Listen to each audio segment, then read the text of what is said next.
Assalamualaikum warahmatullahi wabarakatuh. Waalaikumsalam warahmatullahi wabarakatuh. Alhamdulillah, terima kasih Bapak Ibu yang telah hadir di hari ini, di mana saya akan mempresentasikan tugas terakhir saya. Jadi saya kemarin mengikuti pengembangan kompetensi guru PJOK, di mana ini adalah tugas terakhir saya dalam membuat RTL, di mana ini adalah tugas terakhir saya dalam membuat RTL berbasis proyek PJOK, di mana RTL ini adalah rancangan tindak lanjut berbasis proyek. Jadi di sini saya ditugaskan untuk membuat rancangan pembelajaran berbasis proyek, di mana rancangan tindak lanjut ini melibatkan komunitas belajar atau komunitas belajar sekolah, atau yang dikenal sekarang komunitas belajar atau KOMDEL, di mana kita sendiri sudah memiliki komunitas belajar tersebut. Jadi tugas yang saya ambil di sini adalah tentang tradisi yang sudah dilupakan. Tradisi tersebut merujuk kepada olahraga tradisional Padangan. Nah, jadi yang melatar belakangi rencana lanjut yang saya rancang, yang pertama itu tugas tersebut melatar belakangi atas dasar dari student agency, di mana pembelajaran tersebut dapat mengakomodasi seperti suara pilihan dan kepemilikan peserta didik. Nah, jadi yang melatar belakangi tugas yang saya rancang ini, yang pertama, siswa akan dilibatkan secara aktif dalam setiap tahap proyek, mulai dari perencanaan hingga evaluasi. Mereka akan diajar untuk menentukan metode pembelajaran yang mereka rasa paling efektif, apakah melalui praktik langsung, penelitian sejarah, atau kolaborasi dengan komunitas lokal. Nah, jadi yang pertama ini siswa akan dilibatkan secara aktif. Jadi rencana di sini memang melibatkan keterlibatan penuh peserta didik. Kemudian yang kedua, siswa akan diberikan pilihan dalam hal bagaimana mereka ingin berkontribusi pada proyek ini. Misalnya, beberapa siswa mungkin lebih tertarik untuk belajar aspek teknis dan strategi permainan, sementara yang lain mungkin lebih tertarik pada aspek sejarah dan budaya dari olahraga. Jadi dengan demikian, proyek ini tidak hanya mengembangkan kemampuan siswa, tetapi juga memungkinkan mereka untuk mengeksplorasi minat bakat mereka masing-masing. Nah, jadi yang kita belakangi pembelajaran yang kedua ini adalah di mana siswa ini akan mempunyai minat dan bakat masing-masing. Jadi dalam rancangan di sini mereka bisa memilih pembelajaran yang mungkin tidak langsung dari penampilan. Mungkin ada juga seperti tadi, mereka mungkin tertarik dengan aspek sejarahnya, atau tertarik dengan budaya dari olahraga. Kemudian yang ketiga, kepemilikan siswa terhadap proyek ini akan diperkuat pendekatan yang menempatkan mereka sebagai agen perubahan. Nah, jadi melakukan agen perubahan ini tidak hanya semata kita guru saja, tapi peserta didik juga dapat melakukan proyek ini yang diperkuat dengan sebagai agen perubahan. Jadi mereka di sini diberikan tanggung jawab untuk merancang dan melaksanakan kegiatan yang bertujuan memperkenalkan Padangan kepada teman-teman mereka, bahkan kepada masyarakat luar misalnya seni budaya, turnamen kecil, atau publikasi di media sosial. Dengan cara ini siswa akan merasa bahwa mereka memiliki peran penting dalam pelestarian budaya lokal yang pada gilirannya akan meningkatkan rasa tanggung jawab dan keterlibatan mereka dalam proses pembelajaran. Nah, jadi dalam pembelajaran di sini, rancangan yang saya buat ini, jadi lebih kepada peserta didik itu dia lebih bertanggung jawab. Jadi mereka terlibat langsung sepenuhnya atas kegiatan yang saya rencanakan. Kemudian di konteks programnya, sekolah kita ini berada di sebuah komunitas yang kaya akan budaya lokal. Namun dengan modernisasi yang terus berkembang, banyak generasi muda mulai kehilangan keterangan terkaitan dengan warisan budaya mereka. Nah, jadi di sini yang latar belakangi rencana tindak lanjut yang saya rancang ini, dapat dikatakan di sini generasi muda ini sudah banyak kehilangan komitmen mereka dalam mengenal tradisi budaya. Apalagi sekarang anak-anak sekarang itu lebih mengenal yang namanya gadget, HP, sehingga mereka kurang aktif lagi dalam berolahraga, kurang dalam melakukan olahraga dalam kesehariannya. Artinya begini, peserta didik sekarang atau zaman sekarang itu lebih cenderung bermain HP, pulang sekolah sudah main HP. Jadi kalau bisa dikatakan mereka tidak melaksanakan budaya hidup sehat. Jadi maka dari itu saya merencanakan tindak lanjut ini dengan mengambil tema olahraga tradisional Padang. Ada pun manfaat dan dampak proyek ini tidak hanya memberikan pemahaman yang lebih dalam kepada siswa tentang olahraga dan tapi juga memfasilitasi pembentukan karakter yang kuat, khususnya dalam hal tanggung jawab sosial, kebanggaan budaya dan kerjasama tim. Selain itu, proyek ini diharapkan dapat menumbuhkan minat yang lebih besar di kalangan siswa terhadap olahraga tradisional lainnya. Jadi sehingga memperkaya pengalaman mereka dan membuat identitas budaya lokal di sekolah dan komunitas. Jadi melalui pendekatan ini pembelajaran tidak lagi hanya tentang transfer pengetahuan, tapi menciptakan pengalaman bermakna. Siswa merasa didengar, memiliki pilihan dan memiliki kepemilikan atas proses belajar mereka. Nah, jadi di sini dengan pendekatan ini siswa sendiri dia dapat menciptakan pengalaman. Jadi kita tidak hanya cenderung seperti pembelajaran yang masa lalu, semuanya itu kita arahkan harus begini, harus begitu. Tapi di sini pembelajaran ini kita lebih mendengar suara mereka. Mereka dapat memberikan suara, pilihan, dan bagaimana caranya pembelajaran tersebut dapat mereka miliki. Kemudian yang latar belakang dari rencana tindak lanjut saya itu ada kesenjangan atau kebutuhan. Jadi survei dilakukan terhadap peserta didik menunjukkan bahwa sebagian besar dari mereka belum pernah mendengar tentang padangan, apalagi memainkannya. Nah, jadi setelah survei, setelah saya mengajak ngobrol peserta didik di sekolah kita itu, memang cenderung banyak anak-anak yang tidak mengenal olahraga tradisional. Karena memang kita harus lebih memberikan pemahaman tentang kita kenalkan kembali tentang olahraga tradisional agar mereka dapat memahami pembelajaran tersebut dengan baik. Nah, jadi ada tujuan program yang saya rencanakan ini. Pertama, menciptakan lingkungan pembelajaran yang inklusif dan berpusat pada peserta didik di mana setiap siswa merasa didengar, memiliki kesempatan untuk memilih, dan dapat mengambil kepemilikan penuh atas proses belajar. Kemudian yang kedua, membuat kegiatan aktivitas fisik untuk meningkatkan kebugaran.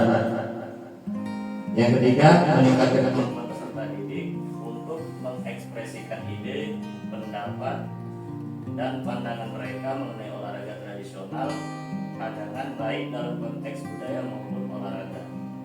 Yang berikutnya, memberikan kebebasan kepada peserta didik untuk memilih aspek atau komponen dari proyek yang paling mereka minat, yang paling menarik minat mereka. Kemudian mendorong peserta didik untuk mengambil tanggung jawab penuh atas proyek mereka, mulai dari perencanaan hingga pelaksanaan. Kemudian membangun kolaborasi antara peserta didik dan komunitas belajar. Jadi ini adalah tujuan program yang akan saya jalani. Nah, untuk capaian langkah-langkah dan hasil yang diharapkan untuk tiap tujuan. Jadi capaian yang pertama itu keterlibatan peserta didik. Nah, jadi capaiannya 80% peserta didik aktif berpartisipasi dalam kegiatan olahraga anak-anak atau global shoulder.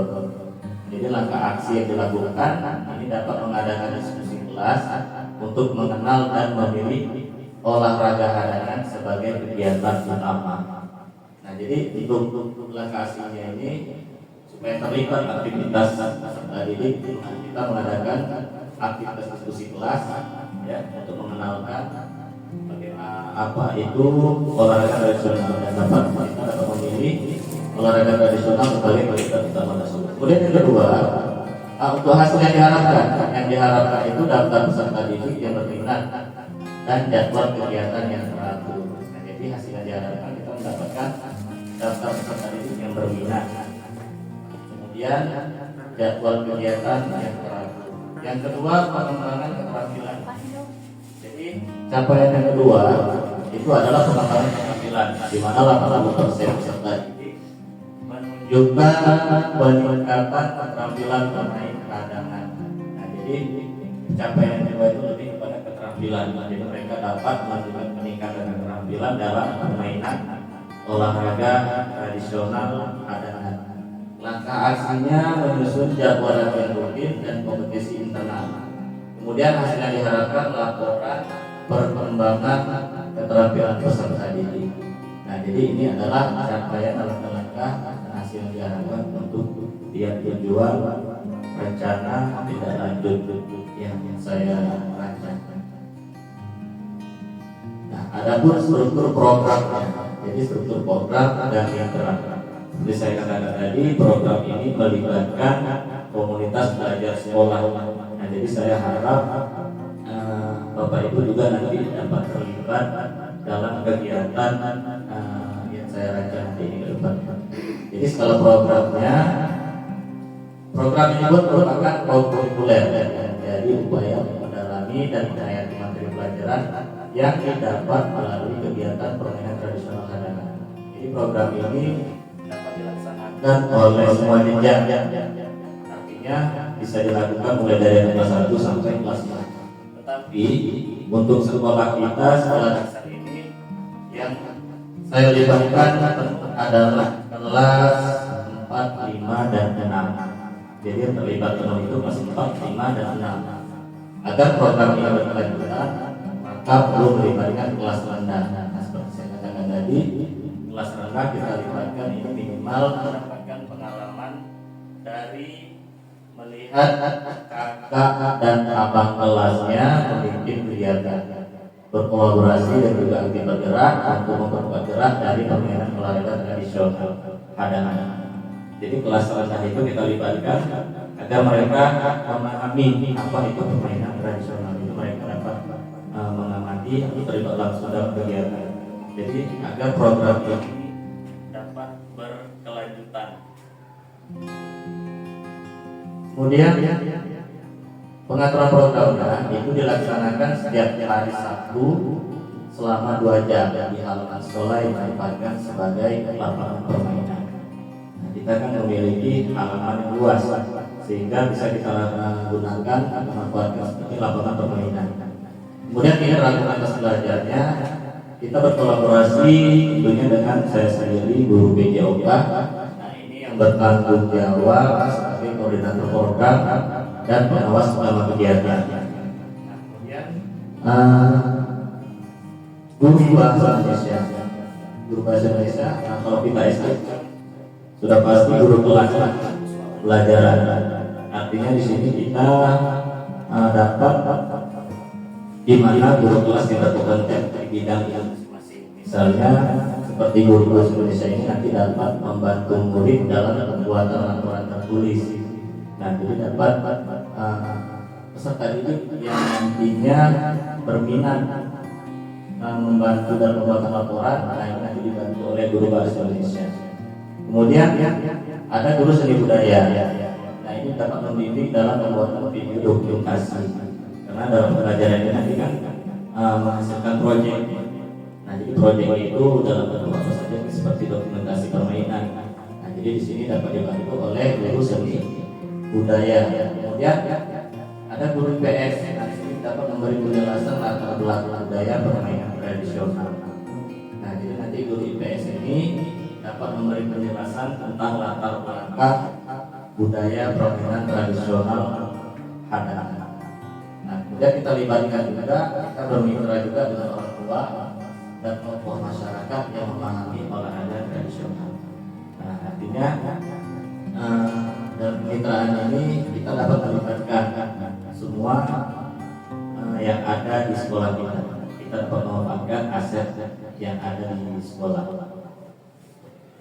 Kemudian kapasitas.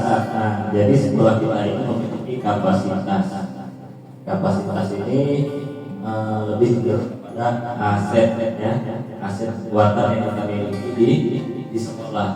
Nah, jadi untuk pembelajaran sekarang kita memang dianjurkan untuk lebih memanfaatkan aset kekuatan yang ada di sekolah. Jadi yang saya rancang di sini kita mempunyai kapasitas sumber daya manusia, yaitu kepala sekolah.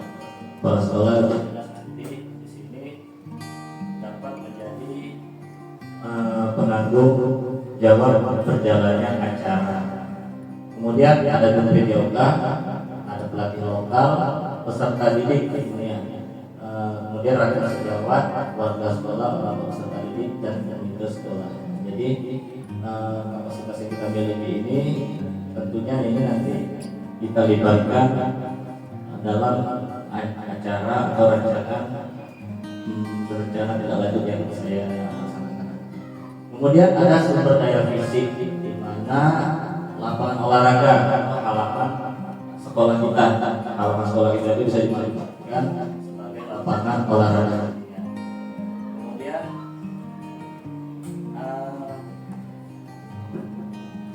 peralatan yang sudah ada itu seperti peluit, bendera, tim garis, yang atau papan tulis yang nantinya untuk mencatat nilai dan kartu untuk menandai garis untuk membuat lapangan olahraga. Jadi pemanfaatan aset ini ditekankan lebih kepada optimalisasi penggunaan lapangan dan peralatan olahraga yang ada di sekolah serta dukungan dari rakyat sejawat yang memahami permainan Hadana. Nah, jadi ini adalah kapasitas yang sekolah miliki yang bisa dimanfaatkan nanti dalam pembelajaran. Oke, rencana evaluasi. Jadi rencana tindak lanjut ini ada rencana evaluasinya. Jadi rencana evaluasinya yang pertama pengumpulan informasi, survei dan wawancara dengan peserta didik, guru dan komunitas belajar. Jadi di sini mencatat hasil pengamatan tentang kebiasaan kerjasama tim dalam permainan. Kemudian alat pengumpulan data itu seperti kuesioner, catatan observasi, ya, refleksi peserta didik, laporan kemajuan, serta mengukur tingkat kebugaran jasmani dengan menggunakan BKJI. Nah, jadi di sini alat pengumpulan datanya juga sebagai rencana evaluasi yang akan dilaksanakan. Kemudian partisipasi evaluasi ini dilakukan secara menyeluruh, dilaksanakan setelah pelaksanaan selesai. Jadi apa yang sudah baik dan apa yang sudah harus ditingkatkan, melihat dari umpan balik peserta didik. Nantinya dalam sebuah rencana acara itu, rencana program, tentunya di akhir kita ada evaluasi, tentunya untuk tujuan meningkatkan pembelajaran untuk depannya. Artinya kan nanti pasti dalam acara banyak itu kekurangan yang kita dapat, jadi bisa kita tindak lanjut untuk depannya agar pembelajaran lebih baik. Ya, kemudian tantangan, kemungkinan tantangan dan solusi pada saat berjalannya acara. Oke, di sini tantangannya adalah kurang minat awal peserta didik dalam kegiatan olahraga tradisional. Nah, jadi tantangannya itu kurang minat awal peserta didik dalam kegiatan olahraga tradisional. Solusinya itu dapat menyediakan variasi kegiatan yang menarik dan melibatkan peserta didik dalam perencanaan peserta serta pengenalan sejarah dan manfaat cadangan. Nah, jadi ini solusi yang dapat dilaksanakan nantinya apabila kurangnya minat atau peserta didik dalam kegiatan olahraga tradisional. Kemudian yang kedua, tantangan keterbatasan waktu dan sumber daya. Jadi sudah jelas biasanya kalau melakukan rencana itu banyak sekali keterbatasan waktu.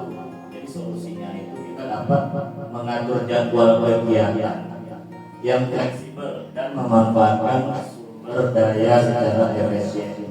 Jadi selain itu melibatkan siswa dalam proses perencanaan waktu dan menentukan deadline bersama-sama dapat membantu mereka merasa lebih bertanggung jawab terhadap manajemen waktu.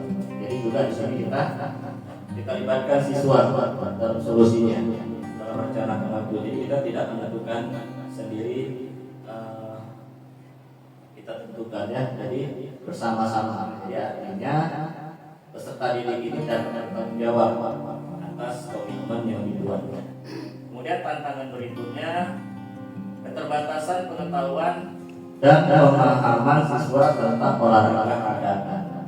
Solusinya itu memberikan pengenalan yang komprehensif tentang hadangan melalui berbagai media seperti video, presentasi interaktif, dan demonstrasi langsung dari praktisi lokal.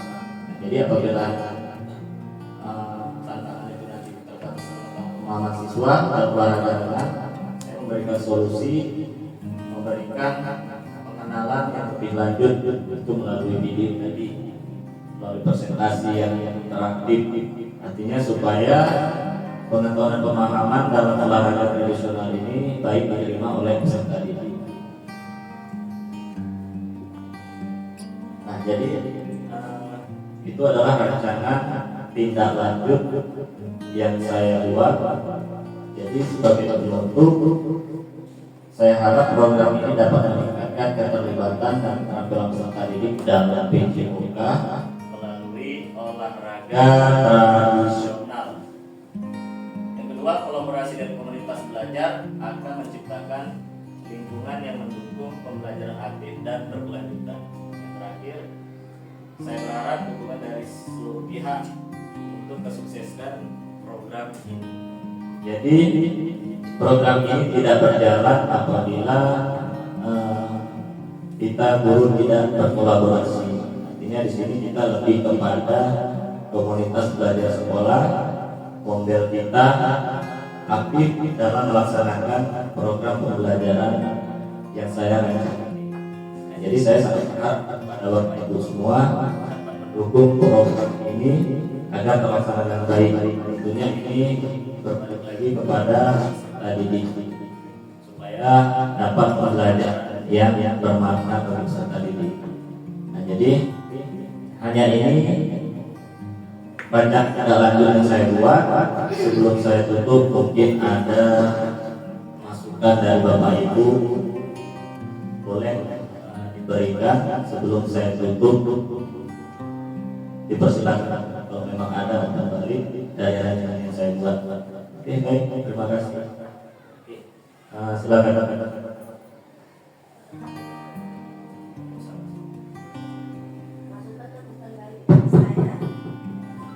Saya sangat mengapresiasi program yang Bapak sampaikan. Semoga kegiatan ini terlaksana dengan baik dan berkelanjutan. Oke, terima kasih Bu atas bantuannya. Mungkin ada lagi Bapak Ibu yang boleh dibawa. Assalamualaikum warahmatullahi wabarakatuh.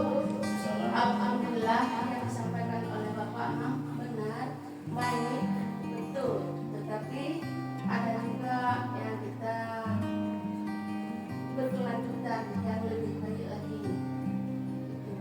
Yang pertama mengenai dengan berbasis proyek berbasis, nah itu mungkin insya Allah akan kita lakukan walaupun nggak 100%.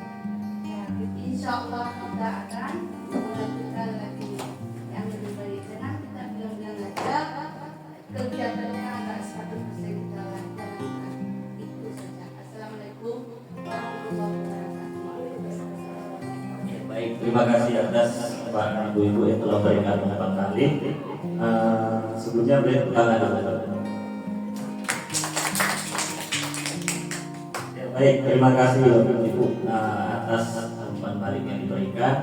Insyaallah kegiatan ini dengan atas persetujuan dari Ibu Kepala Sekolah, semoga rancangan program lanjut ini berjalan dengan baik. Tentunya ini saya harapkan kolaborasi kita sebagai guru, bagaimana kita dapat menciptakan pembelajaran berbasis proyek yang bisa nantinya dilaksanakan oleh peserta didik dengan baik dan lancar.